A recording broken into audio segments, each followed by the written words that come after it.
The scene was picture perfect, a warm family moment, a serene tableau that might have been plucked straight from a Norman Rockwell painting. Yet, this scene would never adorn the cover of the Saturday Evening Post. My mother-in-law and my mother stood on either side of the hospital bed, their eyes filled with love as they gazed at the bed's occupants, my wife and her newborn baby, who was nursing. Newborns may not be universally cute, but it was impossible to deny that this little girl was faring well. Her once mottled red face had transformed into a soft, light pink hue. The waxy vernix that resembled lard had been gently washed away, and even her slightly misshapen skull was rounding out nicely. As I watched, I couldn't help but notice the striking resemblance between my daughter and my wife, Susan. It was a surreal moment, one that made me reflect on the past 6 years of our marriage and the love we shared. My wife, now a mother, sat in the bed with her torso covered, her beautiful eyes filled with pride and love. Our daughter, a newborn, latched onto my wife's breast, seeking nourishment. I couldn't help but admire the way my wife's large and firm breasts, which she had always been proud of, now provided sustenance for our child. Her overall appearance was still that of the cute, bubbly girl next door that everyone knew and loved. As I observed this intimate moment, I experienced a mix of emotions. Part of me felt a deep sense of joy and connection, witnessing the bond between my wife and our child. Another part of me, however, was troubled by the change in our family dynamic and the new responsibilities that came with parenthood. I quietly observed Susan feeding the baby, as both our mothers offered unsolicited advice. I knew Susan was capable, having attended numerous parenting classes together, including breastfeeding instruction. A knock at the door startled me. The labor and delivery nurse and a woman from admin entered the room. The nurse introduced the visitor, Miss Denkins, who handed Susan a certificate of live birth application to complete. In any other setting, the scene would have been bizarre. A woman nursing a baby while others discussed paperwork. But here, it was just another day. "Take your time, Susan," Miss Denkins advised. "Complete nursing your baby first. When you have a moment, please fill in the details in the highlighted spaces. Although your hospital records already include most of the necessary information, such as the birthplace and date, we'll need your and your husband's full names, your maiden name, your ages, and more. We'll enter the rest and submit the paperwork to the parish courthouse for you. In about 2 weeks, you'll receive a copy of the birth certificate by mail." With that, Miss Denkins departed. "Honey, why don't you handle this and fill in the information?" Susan suggested, smiling as she spoke. "No, I think I'll let you fill it out later when your hands aren't full," I answered.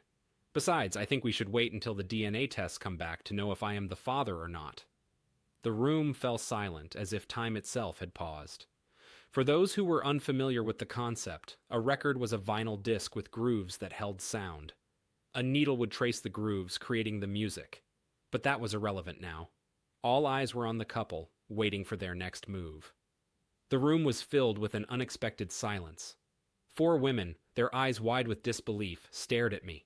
The baby, oblivious to the tension, continued to cry as she was removed from my grasp. My mother-in-law was the first to speak, her voice filled with disbelief. "You must be joking. Why would you ever consider such an idea?" She turned to Susan, who was now glaring at me with a mix of shock and anger. "How dare you accuse me of something so terrible? What kind of person do you think I am?" She tried to smile, but it didn't quite come off as genuine. "Oh, I understand. It's April Fool's Day. You're just playing a prank on us. That's not funny at all. You should know better." Her body language contradicted her words, and her shock was clear. I remained silent, my expression cold. "I'm not joking," I said firmly. "There's a strong possibility I'm not the father." "How could you think I'd ever cheat on you?" she demanded, her eyes wide with disbelief. "Have I ever given you any reason to suspect me? Name one time I did. Just one time I gave you any reason to think I was seeing someone else." Instead of answering her question, I said, "So you went with your default response. Deny, deny, deny. And you are even doing it with a straight face. I'm impressed." I turned to my mother-in-law. "Perhaps I should move the car seat from my car to yours so you can take her and the baby home this afternoon. I hope you can stay with Susan for a while. I know both you and Mom offered several times, but we told you we could handle it." I turned to leave the room, stopping only when I heard a stern command from behind. "Stop right there, Jason Louis Fontenot." My mother's voice reached out and froze me in place. You do not just walk away after a statement like that. I stood still, contemplating my response. My mom and mother-in-law exchanged concerned glances as Susan sobbed. You can't leave me and little Connie. She's our baby and you're her dad. Before addressing my mom, I addressed my wife. I understand the role, but there's a difference between being a dad and being a father. My mom grabbed my shirt, bringing us close together. Her gaze was intense, just like when I was young. Jason, what's going on? Why are you suddenly acting so foolish? You can't be having second thoughts about being a dad. Remember how excited you were when Sue told us she was pregnant? Oh no, you're not getting out of this that easily, Mom exclaimed. You've put so much effort into preparing for the baby's arrival. You've read countless books, set up the nursery, and bought all sorts of toys. She paused for a moment, then continued. But now you're telling me you've had a change of heart. What happened? What's this little revelation of yours? Tony excitedly said, We all noticed you haven't held Connie yet. We thought you were just adjusting to being a parent. What's going on?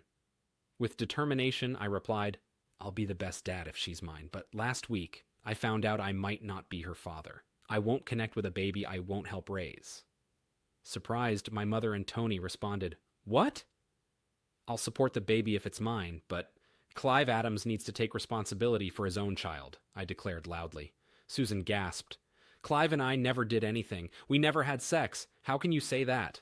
Our mom and Tony exchanged glances as I stood by Susan's bed. Really? You're still denying that you and Clive didn't have an affair for almost 6 months? You ended it only after discovering you were pregnant and told him, right? Susan shouted back, No, we didn't, and anyone who says otherwise is a liar. Who is Clive Adams? Tony asked, her voice filled with curiosity. And how do you know about my daughter's affair? She demanded to know the source of the information. I can't reveal that, I replied, keeping the details under wraps. But I can tell you that Clive Adams himself admitted to it.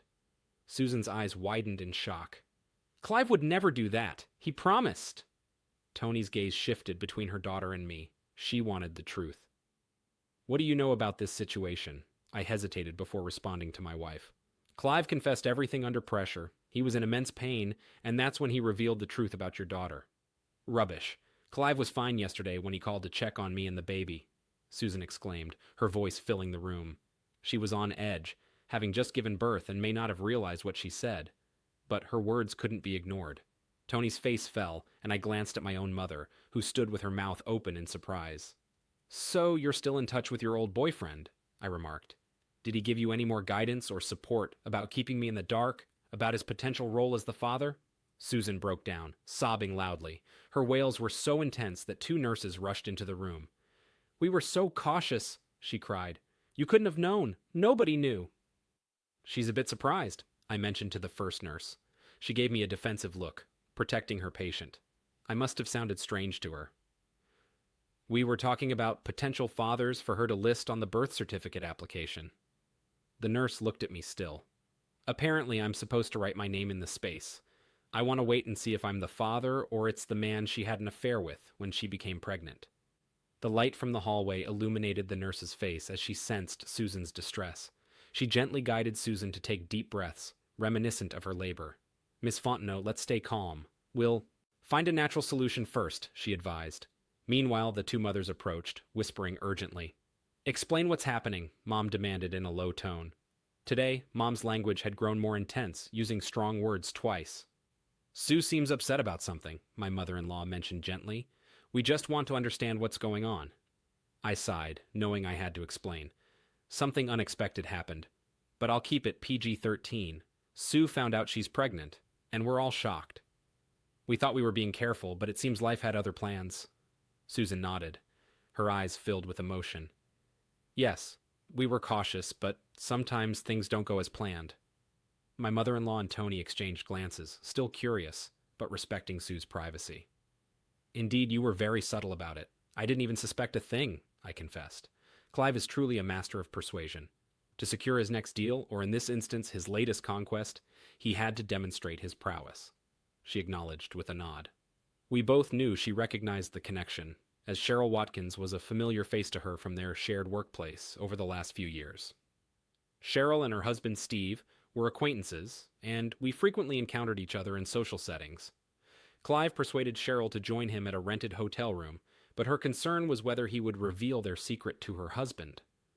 To prove his discretion, Clive shared stories of his past relationships.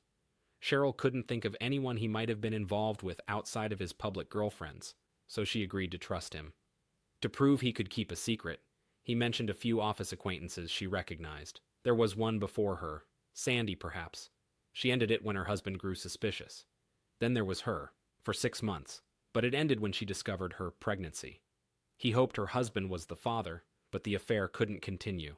He emphasized the importance of her husband, meaning me, never discovering it, fearing he might leave Sue and leave me with child support. At the time, she loudly announced her pregnancy to everyone at work when she found out. Susan was thrilled about her pregnancy, but she didn't seem to worry about the baby's parentage. She thought I wouldn't suspect her, and even if I did, I'd be too invested in the child to hold it against her. However, she was mistaken about my stance on the matter.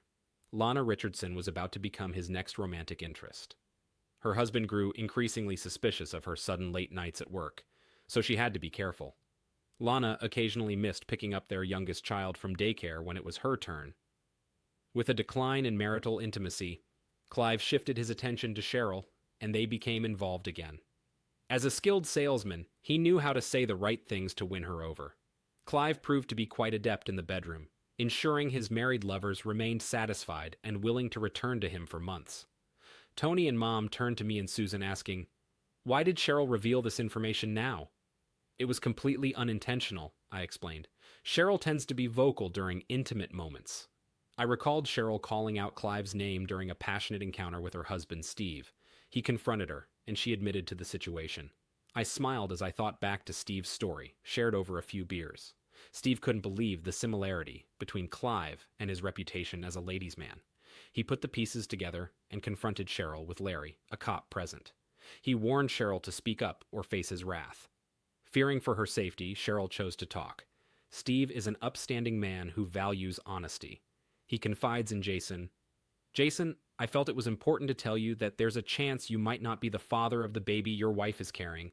I'd expect you to let me know if you found out my wife wasn't faithful." Jason reassures him he would indeed tell him. As they sit together, they discuss Clive's situation. Jason admits, "To be honest, if Clive is the father, I'll let him have the child and the woman involved. He'll be overwhelmed trying to pay support." Steve adds, "I'll inform Clive that if he doesn't take care of the child, he might lose his ability to be unfaithful." Steve mentioned that Clive might lose his equipment soon. He planned to tell Sandy's husband, whom he didn't know well. Steve remembered him from high school as having a quick temper and potentially revealing their secret too soon. They decided to wait a week for Susan to give birth without added stress. Larry was also angry but agreed to keep quiet for a little longer. With the baby here, it was time to expose Clive's affairs. I shared a simplified version of the story with Tony and Mom, who were grateful for not causing more trouble during Susan's pregnancy. Tony and Mom guided me into the hallway for a private conversation, sparing Susan further distress. The second nurse took Connie to the nursery temporarily. Mom inquired, "How are you so composed?" I could sense her concern. "I've had a week to process the situation," I replied. This reassured her slightly. "I trust you'll let us know when you're ready," she said, understanding me well. Tony inquired, "When will you collect the samples for the DNA test?" She was taken aback to learn they were already submitted. Unbeknownst to her, I had discussed the matter with the head nurse following the birth. As Susan and I were married, I didn't require her approval to test the baby. I had arranged for an expedited test, and the results would be ready in 2 to 3 days. Tony looked at me, her eyes full of hope. "Can you forgive Sue and move on, even if you're not the baby's father?" She hesitated before addressing the baby by name. I realized Tony was no longer calling Sue by her name. She knew me well, but her hopes were clear. My mother gave me a knowing glance, understanding my intentions but not pleased. "To be honest, I'm not sure I can just forget about this, even though I am her father," I confessed. "I've had a week to think it over. This wasn't a simple mistake like a one-night stand after a night of drinking. It was a 6-month affair. I can't trust her anymore. She not only disrespected me and our relationship, she knew the risk of getting pregnant by that man while we were trying to have a baby. She told our family that we were trying to conceive. Her continuing to see him shows me she didn't care who got her pregnant." "Have you thought about relationship advice?" Mom suggested. I assumed she mentioned this to prevent disagreements from Susan's relatives. Also, consider the baby. It isn't her fault. That young girl could use a dad. Even if you aren't her biological father, you could still be her paternal figure. Just like I said, Mom, I don't think counseling will do a bit of good. The only thing I want to know is where I failed as a husband. There had to be something I did or didn't do for Susan to cheat. And it's not like she was really looking to replace me.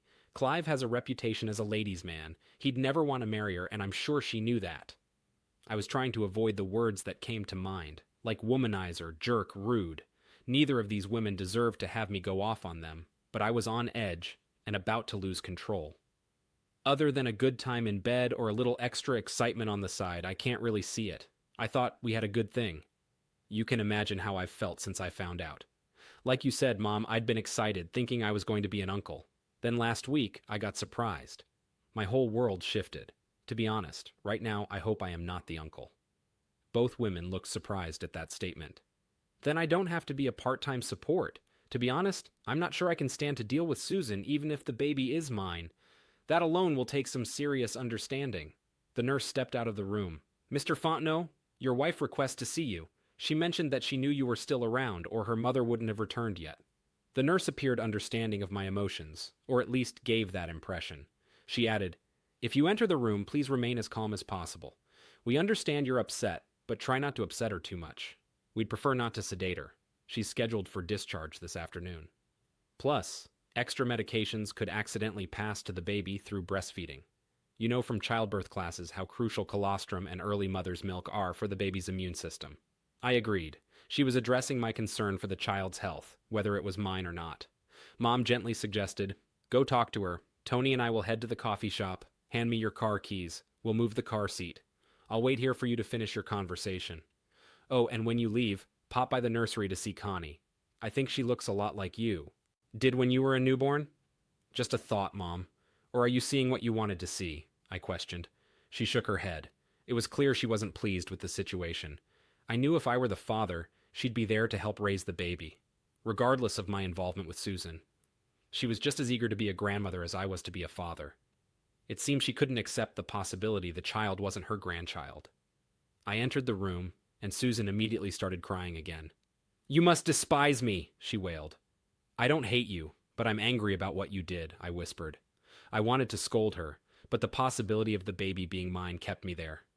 "Do you need time to plan your story, or can we talk now?" I asked, my voice tense. Susan opened her mouth to speak, but I interrupted her. "You've had 9 months to think about how to explain your affair with Clive Adams." "Clive Adams, of all people!" I fumed, taking deep breaths to calm down. Susan stared in disbelief. "I can't believe you're saying this. You were offshore the entire time." "I know you were." She paused, trying to gather her thoughts. "How could you even suggest something like that?" He leaned back in his chair, a smirk on his face. "Well, I'm just saying it's a possibility. After all, we both know how passionate we can be, and who knows what could have happened in the heat of the moment." Susan's face flushed with anger. "Don't you dare imply that I cheated on you. That's absurd, and you know it." He raised an eyebrow. "I'm just saying we can't be certain, and you know how these things can happen." Susan stood up, her hands on her hips. "This conversation is over. I know the truth, and so should you." With that, she stormed out of the room, leaving him sitting there, a look of confusion on his face. "I left for that trip weeks ago," I said, my voice tense. "Did you bring him to our house while I was gone? Did you let him move in? Did you share our bed with him?"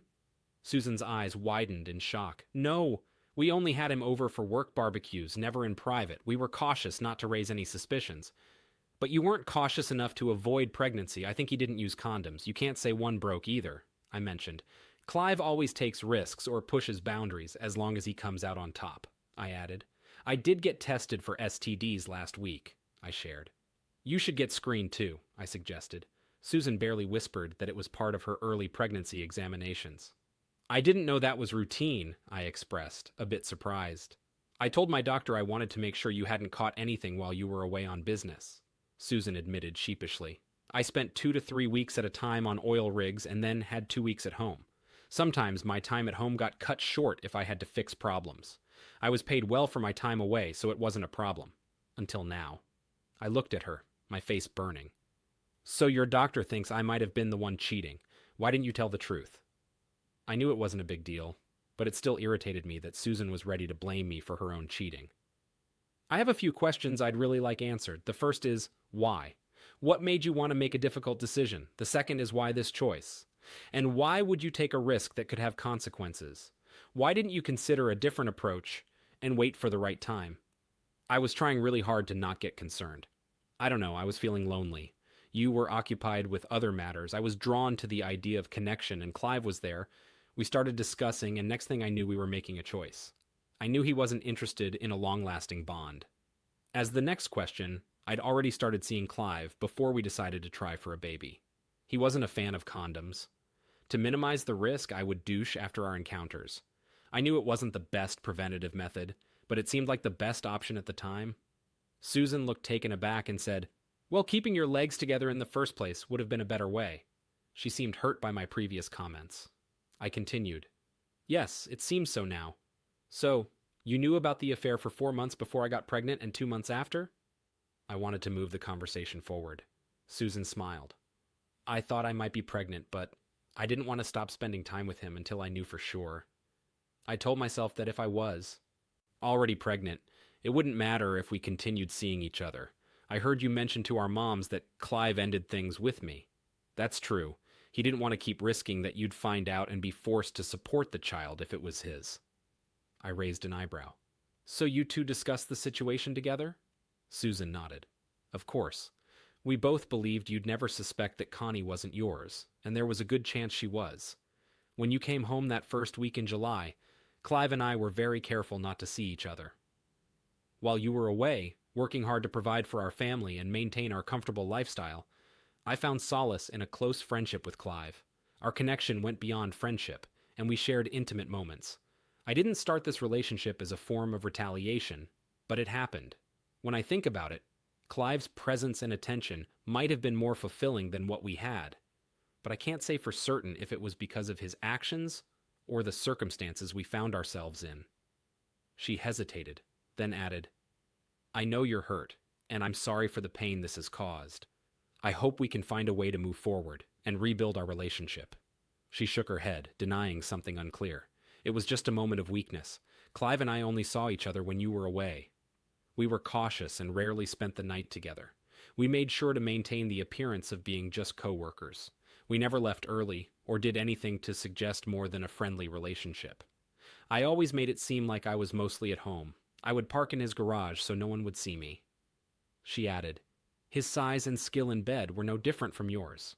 It was just the excitement of having someone there when you weren't. That's the best way to describe it." "No, I didn't do it to hurt you. It was something I did for myself. I was feeling lonely, and, as you know, I enjoy intimacy. Clive started to flirt with me, and I let him. I told myself there was no harm if you didn't find out. I was completely devoted to you when you were around." That really bothered me. No matter how many times she said it or how she explained it, I couldn't accept it. "If you were only mine when you were home, you weren't truly mine," I said, trying to maintain a steady gaze. "You were married to me, but involved with someone else." I couldn't help but say it. "You were always cautious to avoid getting caught, but then you became pregnant. Perhaps you didn't consider a few things, like what I might do if I ever discovered that our eldest child wasn't biologically mine. Maybe through some chance, such as a difference in blood type, or if the child didn't resemble our other kids. And that's even if you didn't cheat on me again and allowed a new man to father our next child. Or if you went back to Clive for another child," I added with a touch of bitterness. Susan shook her head vigorously. "No, I promised never to be unfaithful again, and I knew once you bonded, you would never leave Connie, even if you weren't the biological father. Just look at how you've been acting. Like our mom said, you are already completely invested in that baby," Clive agreed. Susan hesitated before answering. "Honestly, I just wanted to make sure the baby had a father figure in their life. It didn't really matter to me who it was, as long as they were capable and caring. Of course, I wanted you to be the father, but after discovering I was pregnant, I just wanted the baby. I knew it would be adorable, and you would never suspect. You and Clive don't look too different. Same hair color and build. You'd be her dad, and it wouldn't matter. I hope to have you around more, both for her and me. You know, I've been cutting back on my time offshore. I gave up some of that bonus money and started spending more time in the office, coordinating activities from there. I took a pay cut happily. I thought you were happy with me being home more. If my absence was such a problem, you should have addressed it earlier. All you had to do was communicate. I was doing it all for you. However, if I'm not the father, things will definitely change. I'm going to focus on my work and find someone who values our relationship completely. Not someone who breaks their vows and isn't faithful when I'm away, I said firmly. Susan started crying again. But we need you to help me with the baby. We're a family. What about our future? We've been doing well. For the past 7 months, I've been the best wife. I never even looked at another man. We could try counseling. Right now, I'm not sure there is an us. If I find out I'm the father, we'll need to figure things out. For now, I won't be around. I've already packed my important belongings. She was shocked. Where are you going? I rented an apartment last week. I wanted to wait until after the baby was born before moving out.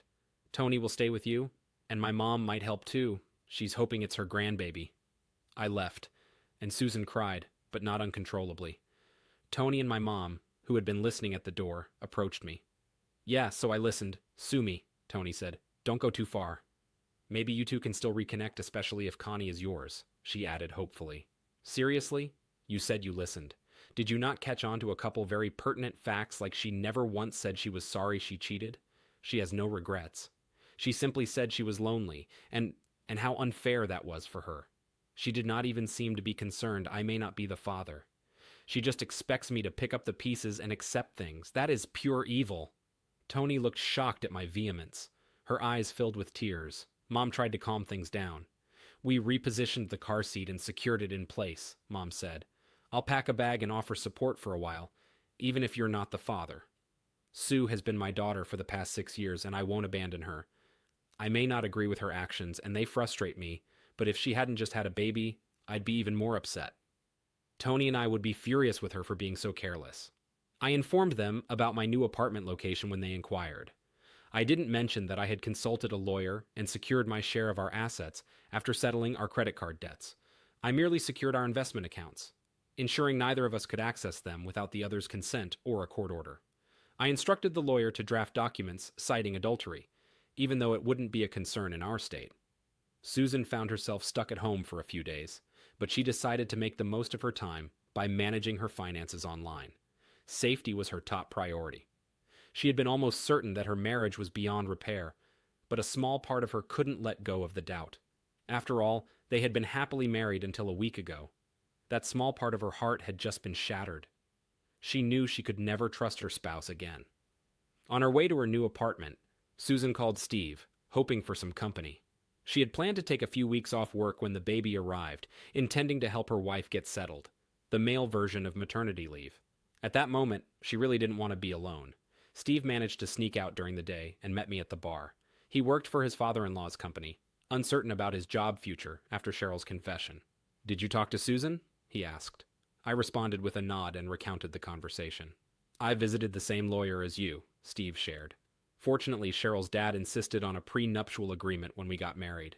He wanted to safeguard his business and had Cheryl on the board of directors to meet some legal requirement.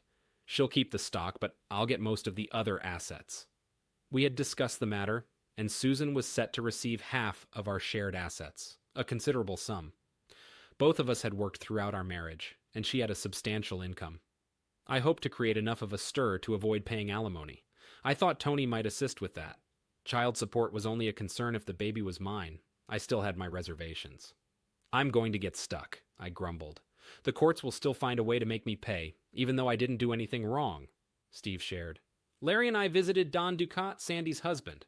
We told him about Sandy and Clive's situation," Steve continued. "Don was furious and couldn't believe we wouldn't confront Clive. Larry, being a cop, advised Don not to act impulsively." Steve added, "Don called us cowards for not taking action against Clive. Larry then surprised me by saying we shouldn't do anything rash or illegal. Clive isn't worth risking our freedom over." "Don might be quick-tempered, but he's not stupid," Steve remarked. He joked about making sure he wasn't caught when someone took Clive's balls off, and it seemed to calm him down enough to sit. Still, we need to do something to help Clive, but we have to be careful.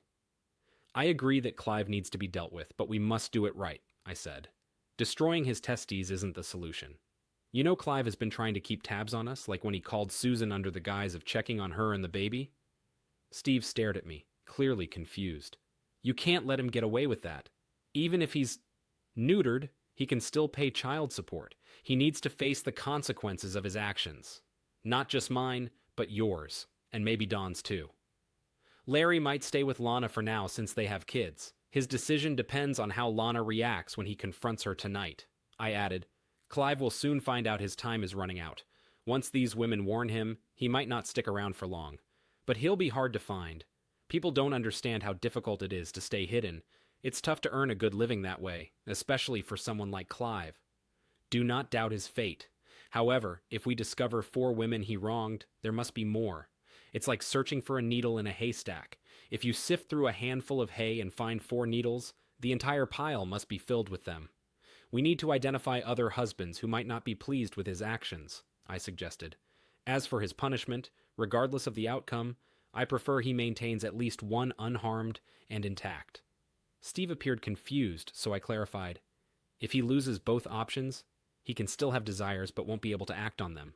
It's like keeping the desire but removing the ability to fulfill it. It's a cruel twist of fate, but it would cause him mental and physical anguish. Steve started to chuckle, and I knew he would share this idea with Larry and Don later. They had already discussed it among themselves. Before leaving the bar, Steve made a call to Larry and Don to share the concept. 2 days later, I visited the house my ex-wife Susan and I used to share. Tony opened the door. "You didn't take long, huh?" she said with a hint of bitterness. "Susan was served this morning. She's been crying nonstop. The only time she seems to regain composure are when she feeds and rocks Connie. I understand your feelings, but I thought you'd wait. She's really upset. After this, she might never trust another man. Do you think there's any hope for you two if you try counseling?" Tony asked, hopeful. I shook my head, disappointment heavy in my eyes. "It seems like there's no way for us to be together after all." I handed Tony an envelope. "This paternity test confirms it. The baby isn't mine. Clive Adams must be the father."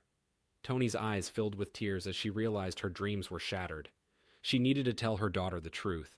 My own mother, devastated by the news, decided to stay home until we had the DNA results. She couldn't bear the thought of being near Tony and Susan after their betrayal. She too was a victim of their deceit. In a small town, rumors began to circulate about Clive Adams's encounters with married women. This sparked a conversation among a group of friends, including Steve, Larry, Don, and the narrator. They decided to confront their wives about the situation, making it clear that Clive was the man involved. Instead of hiding, they chose to expose him publicly. Although they didn't like being called names, they stood strong and informed everyone about their wives' encounters with Clive. It was revealed that Clive only needed to use his persuasive sales pitch with Cheryl, while the other women simply fell for his charm and eloquence. They seemed to overlook their marital commitments and enjoyed what Clive had to offer. After his actions gained notoriety, fathers of newborns connected to women he knew requested paternity tests. Later, I learned of 2 more children fathered by him. Suspicious husbands questioned their wives about their whereabouts. Multiple couples sought counseling. The truth about his actions emerged when Clive Adams disclosed it to the police himself. Clive lived a luxurious life, with a grand house and numerous real estate investments. His possessions included valuable art and a versatile boat perfect for water skiing and fishing. However, his lack of liquid assets made it difficult for him to quickly relocate when necessary. In a small town, rumors began to spread about a man's infidelity. As the news reached the wronged husbands, tensions rose. Despite trying to keep a low profile, Clive was eventually discovered by a jogger, disoriented and in shock. The husbands, enraged by his betrayal, had found him and left him for dead on the sidewalk. The jogger quickly dialed emergency services. She couldn't find anything to cut the zip ties binding Clive's hands. As she tried to turn him over, Clive screamed in pain. The jogger would have been horrified had she seen the gruesome sight that was revealed. The EMTs discovered that Clive's left testicle and most of his private part had been severely damaged. A wire tightly wrapped around his private part at the base was the only thing preventing him from bleeding to death. An investigation later revealed a broken and crushed brick in his kitchen, with marks from a 3-pound sledgehammer. At a local bar, Larry the cop shared a mysterious piece of advice he'd received from 2 detectives. He suggested that if someone had a 3-pound hammer with unexplained tissue on it, they should dispose of it in the swamp. Larry didn't mention his involvement in any specific incident, but he passed on the story with a grin and a wink. Meanwhile, Clive was trying to figure out who had attacked him. He couldn't recall the exact time he answered his doorbell, whether it was late at night or early in the morning. It was dark, and he had been asleep. Clive slowly opened his eyes, trying to piece together the events that led to his current state. "I think they used a stun gun on me," he murmured. "My groin still aches from the shock." He vaguely remembered two men, but their faces were a blur. "They warned me not to go after married women again," he added, his voice filled with pain and frustration. Determined to bring the perpetrators to justice, Clive provided the investigators with a list of women he had been involved with in recent years. Some were single, but others were married or in relationships. The list was extensive, leaving the investigators with a lot of ground to cover. The investigators faced a confusing case with numerous suspects, but no concrete evidence to pinpoint a culprit. The timing of the attack made it difficult for anyone to provide a solid alibi. Larry mentioned that Clive Adams seemed to be the prime suspect among the detectives. Months later, the investigation hit a dead end. Susan received half of their shared assets, and the house was sold. A new family moved in, with a little girl enjoying the nursery, which featured my carefully painted animals on the walls. Susan returned to her mother's house, struggling with baby care. Living with Tony alleviated her loneliness. The details of her sex life were none of my concern. She called to apologize, possibly due to Tony's intervention. She didn't clarify her reason for the apology. I had moved past it. When she requested a meeting, I declined. She inquired about Clive, accusing me of his misfortune. I responded that he deserved it and ended the call. Since then, we had no further communication, and the lawyers handled everything. She contemplated the cost of suing Clive for child support. He wouldn't pay willingly, so eventually she'd win, but lawyer fees would deplete her savings. Clive faced similar cases, with liens on his properties to prevent their sale. His medical bills, legal fees, and child support left little for living. Keeping his job was crucial. Months passed. At 3 a.m., I stood by the Econ 626 rig's lower rail in the Gulf of Mexico. A chilly breeze blew, but my windbreaker kept me warm. My final journey to the rigs approached. A new chapter beckoned as I met a woman with whom I shared a strong connection. Though unsure of our future, I embraced the possibility of commitment. An opportunity awaited me at headquarters, and I prepared to accept the position I had previously declined twice. As I removed my light jacket, my fingers grazed the bulge at my belt. I couldn't fathom why I had held onto it for so long. Time and again, I had attempted to discard it, yet I couldn't bring myself to do so. The danger it posed was unreasonable, yet its presence brought me comfort, as if reclaiming a piece of myself. Without further contemplation, I drew out the heavy hammer from its hiding place and released it